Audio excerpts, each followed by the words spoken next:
Welcome to Chitra's cooking feast. இன்றைக்கி ரொம்ப சுவையான முள்ளங்கி கார சட்னி தான் நம்ம எப்படி செய்கிறதுன்னு பார்க்கலாம். இது டக்குன்னு ஒரு 10 நிமிஷத்தில் செய்யலாம். இந்த சட்னியோட டேஸ்ட்டில் வந்து நமக்கு எத்தனை இட்லி சாப்பிட்றோன்னு தெரியாது, அந்த அளவுக்கு ரொம்ப சுவையாக இருக்கும். வாங்க இந்த முள்ளங்கி கார சட்னியை நம்ம எப்படி செய்கிறதுன்னு வீடியோக்குள்ளே போய் பார்க்கலாம்.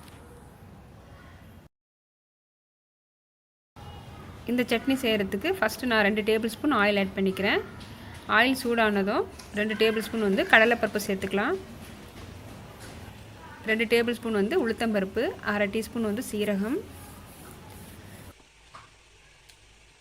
நம்ம சேர்த்துருக்கிற இந்த கடலைப்பருப்பு, உளுத்தம்பருப்பு, சீரகம் கொஞ்சம் பொரிஞ்சதும் ஒரு கைப்பிடி அளவுக்கு கருவேப்பிலை சேர்த்துக்கலாம். சேர்த்துட்டு நல்லா வந்து வறுத்து எடுத்துக்கலாம்.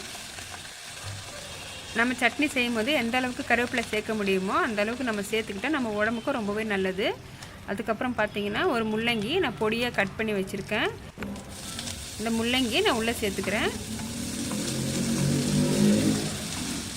இந்த முள்ளங்கியில் இருக்கிற ஈரப்பதம் போகிற வரைக்கும் நம்ம வந்து நல்லா வந்து ஒரு 5 நிமிஷத்துக்கு ஃப்ரை பண்ணி எடுத்துக்கலாம்.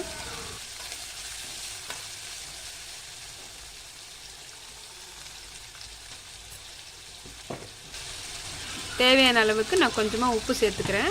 காரத்துக்கு ஒரு 4 காஞ்ச மிளகாய் சேர்த்துக்கிறேன். காரம் உங்களுக்கு எவ்வளோ தேவையோ உங்கள் டேஸ்ட்டுக்கு தகுந்த மாதிரி நீங்கள் ஆட் பண்ணிக்கோங்க. நல்லா ஒரு தடவை மிக்ஸ் பண்ணிக்கலாம். மிக்ஸ் பண்ணிவிட்டு ஒரு 7-8 பூண்டு பல் சேர்த்துக்கிறேன். 2 பெரிய வெங்காயம் நான் நீல வாக்கில் கட் பண்ணி வச்சுருந்தேன். இப்போ இதுவும் உள்ளே சேர்த்துட்டு நல்லா வதக்கி எடுத்துக்கலாம். நல்லா கண்ணாடி பதம் வர வரைக்கும் நம்ம வதக்கி எடுத்துக்கலாங்க. இப்போ பார்த்தீங்கன்னா எல்லாமே நல்லா வதங்கி வந்திருக்கு. இப்போ இதில் கொஞ்சம் தேங்காய் ஆட் பண்ணிக்கிறேன். தேங்காய் ஆட் பண்ணிவிட்டு கொஞ்சம் வதக்கிட்டு கடைசியாக நாம் இதில் புளியும் கொத்தமல்லியும் சேர்த்துக்கலாம். ஒரு சின்ன துண்டு புளி ஆட் பண்ணிக்கலாம். நம்ம தக்காளிக்கு பதிலாக நம்ம இந்த புளியை சேர்த்துக்கலாம். கொத்தமல்லி சேர்க்கும் போது நம்ம சட்னிக்கு நல்ல ஒரு ஃப்ளேவரை கொடுக்கும். இது நல்லா வதக்கி விட்டு கொஞ்சம் நேரம் ஆறட்டும். ஆறுனதும் நம்ம வந்து மிக்ஸி ஜாரில் சேர்த்துட்டு நல்லா நைஸாக அரைச்சி எடுத்துக்கலாம். சட்னி நல்லா அரைச்சாச்சு. இதுக்கு ஒரு தாளிப்பும் கொடுத்தாச்சு. அவ்வளோதான், நம்மளுடைய முள்ளங்கி கார சட்னி இப்போ ரெடி ஆயிடுச்சுங்க.